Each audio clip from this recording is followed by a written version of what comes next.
एक आरोपी को उसमें अरेस्ट किया गया है। ये जो आरोपी है, यह आरोपी बांग्लादेशी ओरिजिन का है। इस एक्यूज को कोर्ट में पेश किया जाएगा और पुलिस कस्टडी की रिक्वेस्ट की जाएगी और उसके बाद आगे का इन्वेस्टिगेशन किया जाएगा।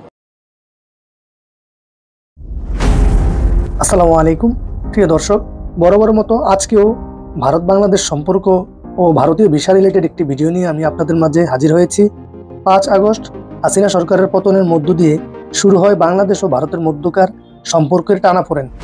নানা ঘটনা প্রবাহের মধ্য দিয়ে সুসম্পর্কের মধ্যে তিক্ততার ক্ষত দিন দিন বেড়েই চলছে। প্রতিদিনই প্রতিবেশী দু দেশের সম্পর্কে ফাটল ও উত্তেজনা দেখা দিচ্ছে। বাংলাদেশ ও ভারতের মধ্যে সীমান্ত উত্তেজনা বৃদ্ধির চরম অবনতি হয়েছে।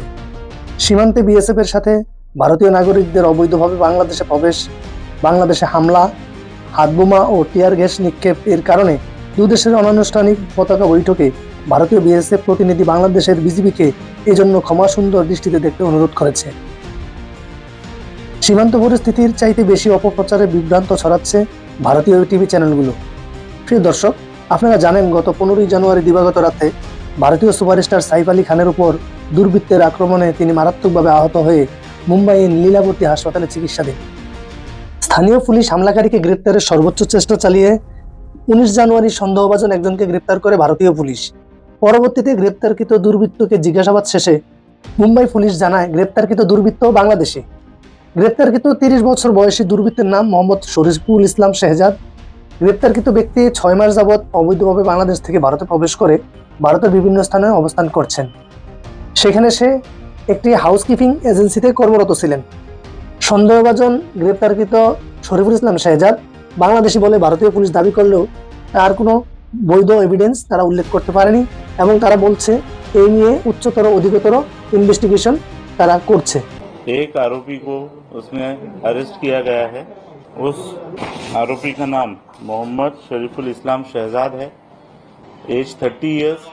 ये जो आरोपी है, यह आरोपी बांग्लादेशी ओरिजिन का है, ऐसा हमारा डाउट है। इस केस में एप्रोप्रिएट सेक्शंस की वाड़ की गई है और उस हिसाब से आगे का इन्वेस्टिगेशन किया जा रहा है। अभी तक की इन्वेस्टिगेशन में ये समझ में आया है कि ये आरोपी चोरी के इरादे से उस घर में उसने एंटर किया था। इस एक्यूज को कोर्ट में पेश किया जाएगा और पुलिस कस्टडी की रिक्वेस्ट की जाएगी और उसके बाद आगे का इन्वेस्टिगेशन किया जाएगा।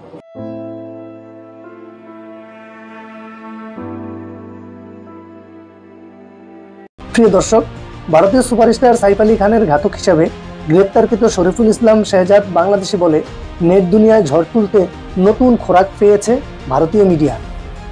পাশাপাশি ভারত ভ্রমণ ও ভারতে আত্মীয়ের বাড়িতে বেড়ানোর স্বপ্ন দেখা বাঙালির স্বপ্ন দিন দিন ফিকে হয়ে আসছে। বর্তমানে তিক্তকর পরিস্থিতিতে বাংলাদেশিদের জন্য ভারতীয় ভিসার স্বাভাবিক হওয়ার লক্ষণ খুবই সীমিত। এই পরিস্থিতিতে বাংলাদেশিদেরকে জরুরি medical visa, double entry visa ও স্টুডেন্ট ভিসা ছাড়া অন্য কোনো ভিসা আদৌ কবে নাগাদ চালু হবে এর কোনো নিশ্চয়তা দেওয়া যাচ্ছে না। তাই বাংলাদেশ থেকে ভারত ভ্রমণে ইচ্ছুক বাঙালিদেরকে আরও কিছুদিন অপেক্ষার প্রহর গুনতে হবে এই ভারতীয় ভিসা নামক সোনার হরিণ পাওয়ার জন্য। প্রিয় দর্শক, ভারতীয় ভিসা সম্পর্কিত যে কোনো আপডেট পেতে এবং ভারতীয় মেডিকেল সম্পর্কে খুঁটিনাটি আপডেট জানতে আমার চ্যানেলটিকে সাবস্ক্রাইব করে বেল বাটনটি ওপেন করে আমার পাশেই থাকবেন। আমার এই ভিডিওটি যদি ভালো লেগে থাকে তাহলে অবশ্যই লাইক, শেয়ার, কমেন্টস করবেন। ভালো থাকবেন। আল্লাহ হাফেজ।